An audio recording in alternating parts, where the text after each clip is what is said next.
Welcome to the Vinyl Verdict. Today I'm sharing an exchange that I had with Bob Schell, a talented guitarist who played with Badfinger in 1979, most well known for their appearance on the Midnight Special. And I was fortunate enough to contact Bob via email, and he graciously provided detailed answers. You can learn more about Bob's background and some of his other projects in the link to his blog, which I'm going to put in the description here. And sit back, relax, and enjoy my exchange with Bob Schell. So first, were you brought into Badfinger for the specific purpose of playing the Midnight Special TV appearance? Do you remember roughly how long you had to rehearse as a group following your audition? Was it days, weeks, months? Shortly after auditioning, I was invited to join the group. We rehearsed daily for, I'm guessing, 3 or 4 weeks. What was the most challenging part of learning Joe Tanzen's guitar parts? Well, we were dirt poor at the time, and I owned only a modified Telecaster.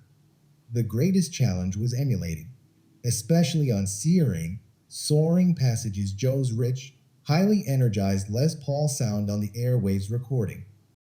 You mentioned the shift in energy after Elektra pulled promotional support for the promotion of the Love Is Gonna Come at Last single. Were any other radio or TV appearances that were in the works canceled or affected by this change?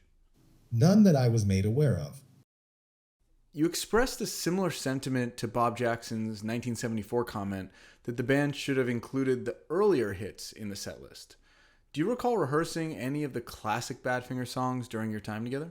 We did Baby Blue with me on lead vocal, and Blind Owl, a track I've always liked a lot, with its slithery, cascading guitar lines and rolling groove. I've always been curious about the decision to trim the Airwaves intro from Lookout California.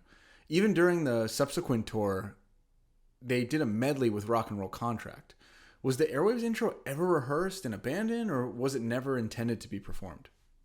The arrangement of Lookout California, as performed on the May 79 Midnight Special, is the only version we ever played.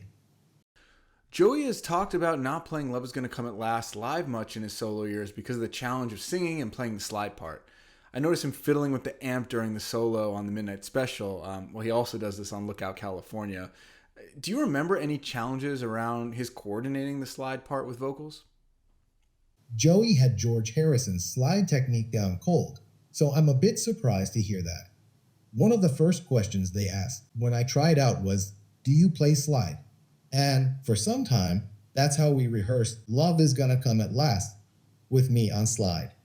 It wasn't unusual for Joey to spontaneously swap our guitar parts, and one day he just started playing slide on that tune, which was my signal to switch to the 12-string part.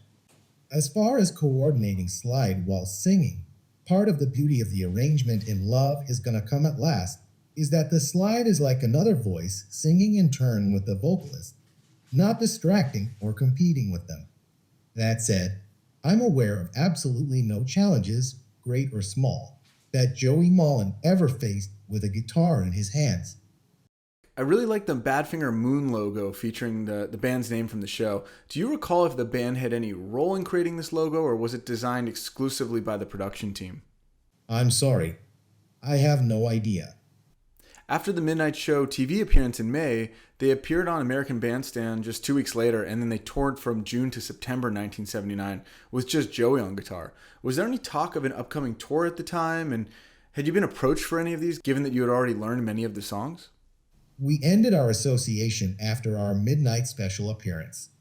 Okay, and then one final question. After your time with Badfinger came to an end, did you ever reconnect with Joey or Tom again?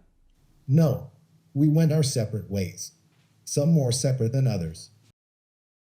This is a really interesting window into the trajectory of Badfinger in the reunion era after the Airwaves album. So thanks again for your time, Bob. I really appreciate the answers here, and I think they shed some light on what was going on.